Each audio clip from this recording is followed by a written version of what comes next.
I'm going to talk to you about self-doubt and why you should never ever flirt with self-doubt and what you should do so that you don't ever have to deal with self-doubt, so that you can eradicate self-doubt from the mind, right? Because think about what you can do if self-doubt wasn't living in your mind. Think about what you can be. Think about the things that you can achieve if self-doubt wasn't like pinging in your head every time you thought of an idea or every time you thought of something you wanted to do. You didn't have to deal with that tug of war in your mind. How much more would you be able to achieve? I'm highly thankful. I'm thankful today. I feel good today. Today is the day that I step out of my shell and I recognize that I'm great. Today is a beautiful day. In all honesty,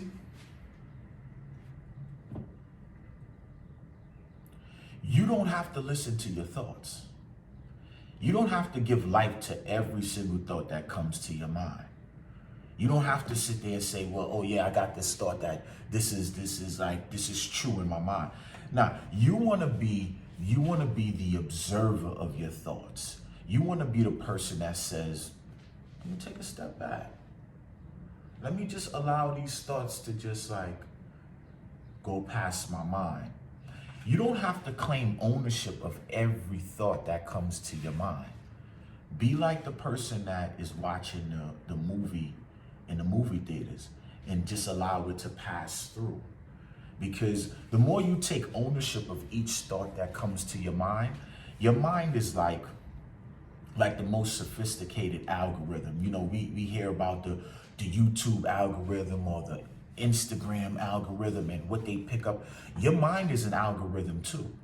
Your mind is like one of the most sophisticated algorithms, right? Your whole system, right? So when you think of a thought, right? Let's give this an example.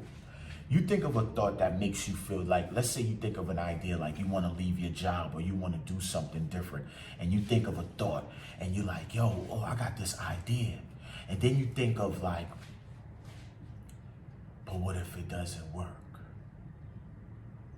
What if I mess up and I get laughed at? Or what if like I look stupid to my family and my family is like, oh, you see, you should have stayed at your job. You shouldn't have did this. You shouldn't have did that. That was stupid. I wouldn't have done nothing like that. That don't make no sense, right? You sat there and you said like, you allow yourself to, that thought to get robbed out of your mind because you thought of all of these things, these what ifs, what if this happens, or what if this happens, and what if this happens.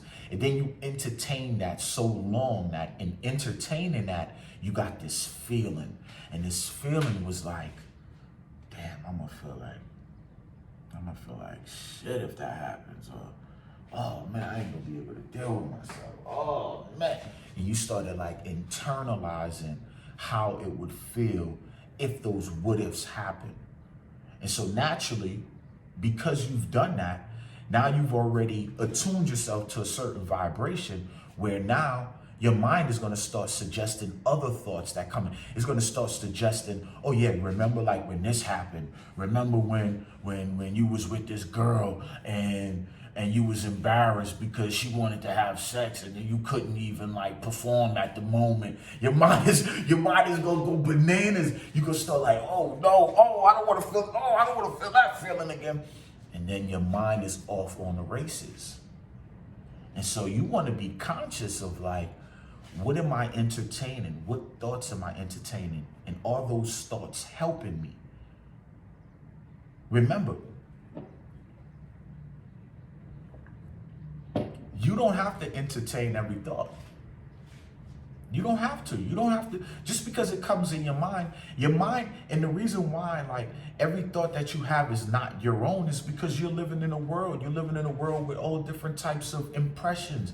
You're in an environment, right? Like I'm looking across the street, there's a lease today sign, there's a winery, there's a Sweet Green, there's a market entrance, there's a candle shop, there's all of these different things. So naturally, like my mind is going to think of these things when I'm not even trying to think of them, because these are impressions that's constantly in front of me. Sephora. These things are just going to pop up in your mind. And so you have to be Even with friends.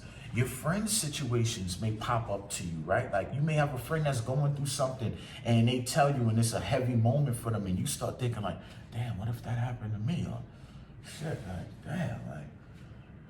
Then you could entertain these thoughts and allow your mind to bring up other thoughts that follow that same vibration of how you don't want to feel, and then automatically send you into this emotional state where you feeling like empowered, you feeling disencouraged, and you feeling like less than yourself. And it'll also bring a feeling of not feeling good enough. So you want to be very, very mindful of the thoughts that you're thinking of and the ownership that you're giving these thoughts. The immediate like, oh yeah, I'm gonna give that ownership, or oh yeah, that. Sometimes you just gotta be like, yo, that's not for me. Nah, I'm not eating that. I'm not eating that. I don't want that. That don't feel good to me. I'm not gonna regurgitate that in my mind. I don't like the way that feels to me, so I'm gonna leave that alone. That doesn't feel good to me. You have to make that conscious decision to be able to say, nah, this is how we're gonna train the mind. And you gotta talk to your mind like, listen, I don't want this. Don't bring this to me. Don't bring this to me. Listen, that ain't for me.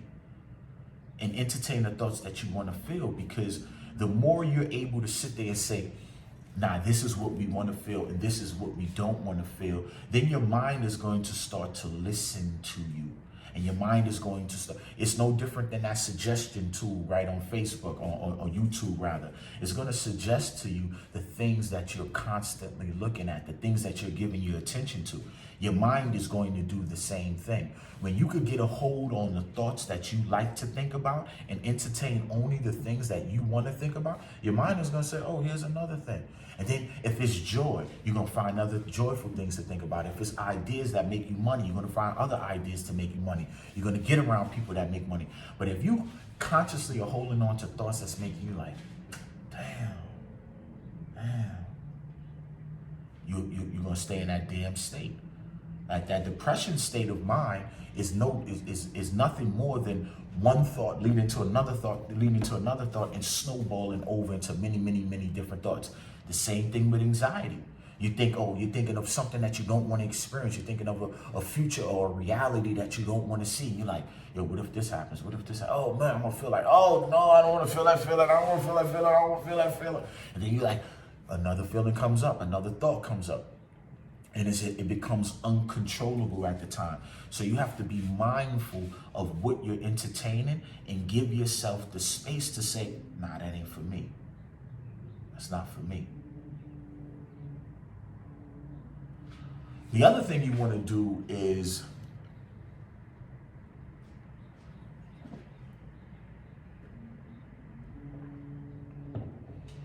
if you are experiencing some doubtful thoughts, right, instead of always like shunning them away, the other thing you want to do is like follow the trail. Where is this doubtful thought coming from? Where did it first come from? What happened in my life? What happened in my past where this is real in my life, that this keeps coming up? And you want to revisit that place. It could be a place that was deep into your childhood. It could have been something that happened on the schoolyard as a kid. It could have happened in your early years of feeling abandonment from a parent. It could have happened from anything. So you have to be mindful to say, let me investigate this. Let me see where this came from. So you could rewrite it. Meaning, because a lot of times, right, your thoughts came from a place where you were at a lower consciousness, you were at a lower awareness. And so immediately, so when a kid gets offended, a kid is, say like if a 7-year-old is getting offended, or 8, 9-year-old, somebody is like bothering them and feels bad, feels some pain, feels embarrassment and stuff. That kid doesn't know how to say, yo, a person that was making jokes on me was just feeling insecure. So I'm not going to receive that, because at the end of the day, like, this person was only projecting what they was going through with themselves. They was projecting that onto me. But in actuality, everything was good with me. A kid doesn't know how to say that. So you develop a belief pattern and a way of thinking, and ultimately that becomes like a way to protect yourself, a defense mechanism from something that happened years ago, where you could go and rewrite that and tell yourself a different story about that and change the reality of how you're thinking about it today. Because the younger version of you doesn't know how to have like that awareness in the world to realize like, yo, most people ain't happy out here. So hurt people hurt people. A hurt person is going to do whatever they can to get that hurt off of them. So they're going to do something to try to make light of somebody else so that they can feel better about themselves.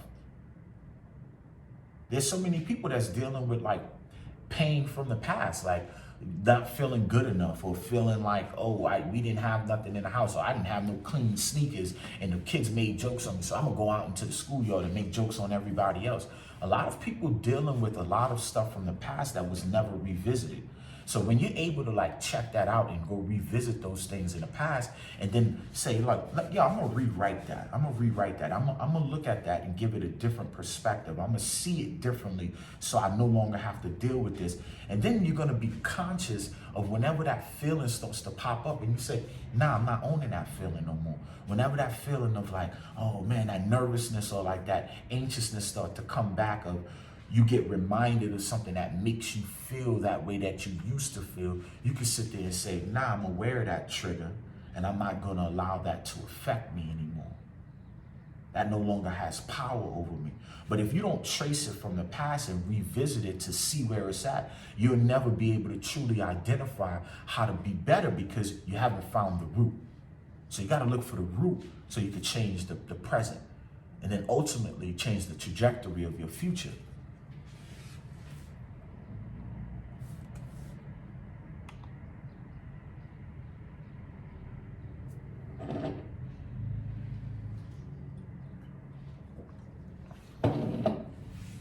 And the other thing that you want to focus on is healing that person. Healing that person that's going through it, right? Like if that person is experiencing some stuff, the person, you, meaning you, if you, your younger version of you, if you, that inner child, if you are experiencing some pain from the past, and you created an internal conversation in your mind that you're not worthy enough, or that you're not good enough to be loved, you're not good enough to bring who you are into the world and be accepted as you. Do that internal work to be able to free yourself. Do that internal work to love yourself again. Nurture who you are as a person. Bring the real you to the world by giving yourself the love you need. Spend time with yourself. In the mirror, look at yourself in the mirror. Instead of, most times, right, I notice, especially in dealing with clients, a lot of times when they look in the mirror, I say, yo, look in the mirror, what do you see? A lot of times people will see negative things. They always pointing out things that, I don't like this about me. Oh, I don't like this about me. And I can't stand this. And, oh, that's one of my worst parts. Oh.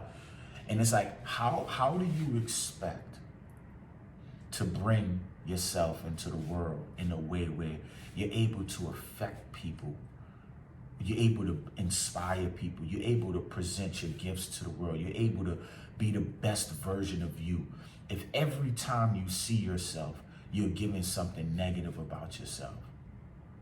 How can you build up the power internally to be something greater in the world if you're taking away from yourself every time you acknowledge yourself? It's not gonna happen. You're gonna stay stuck. You're gonna stay in a low place, a low vibration. You're not able to own who you are because you're not owning who you are. You can't present a version of yourself to the world that you haven't first presented to yourself. You have to be able to build you up. You have to give yourself the love. You have to strengthen yourself internally with yourself, by yourself, before you can bring yourself to the world.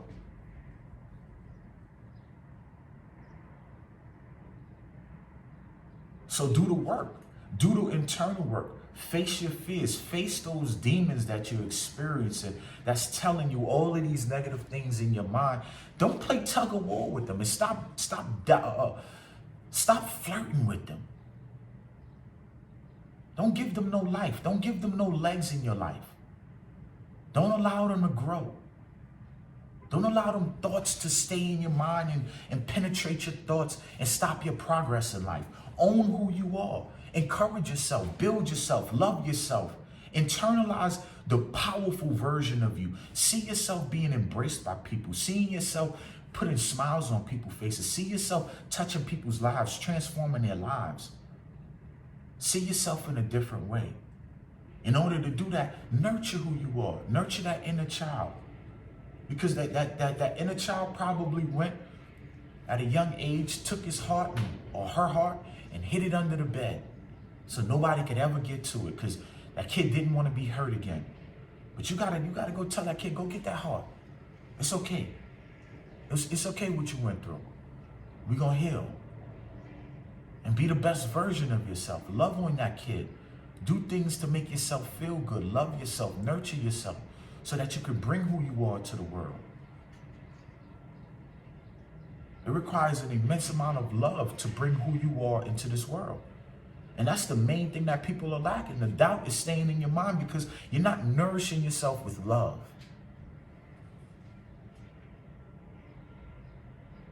And once you nourish yourself with love, you'll find that doubt will start to just fall off. And you'll find yourself being bigger and bigger in the world. But it starts with love. Give the doubt no legs. Don't allow it to grow in your life. Do these things that I said and transform your life. Later. I'm highly thankful. I'm thankful today. I feel good today. Today is the day that I step out of my shell and I recognize that I'm great. Today is a beautiful day.